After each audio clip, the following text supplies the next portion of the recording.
দেখছেন AGT live 24/7। নরক নগুই তঙ্গ AGT live 24/7। তো বিক্ষিপ্ত তো ঘটনা হয়েছে, এই প্রথমবার হলো।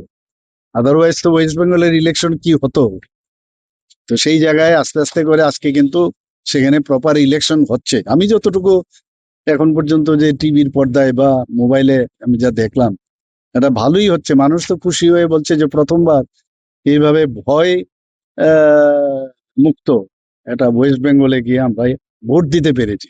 কয়েক জায়গায় হচ্ছে, কারণ এগুলো তো বহুদিনের পুরনো অভ্যেস, ন্যাচারালি। তো এই অভ্যেস থেকে বেরিয়ে এসছে, দেখা যাক রেজাল্ট। তো আমরা তো আশাবাদী এবং নিশ্চয়ই রেজাল্ট ভালো। যেভাবে ওয়েস্ট বেঙ্গলে ইলেকশন হয়েছে, যেখানে যেখানে এই ধরনের দুর্বৃত্তরা ইলেকশন করতে বাধা দেয়, এটাও কিন্তু একটা স্যাম্পল স্টাডি। আমাদের পরিবেশিত এই সংবাদটি দেখার জন্য ধন্যবাদ। চিনি কক্তমা নাইমা বাগুই বেলায় হাম্বাই। ये न्यूज़ कंटेंट देखने के लिए शुक्रिया। अगर आपका कोई सुझाव है तो हमें कमेंट कीजिए, सब्सक्राइब कीजिए AGT live 24/7। Thanks for watching AGT Live 24/7.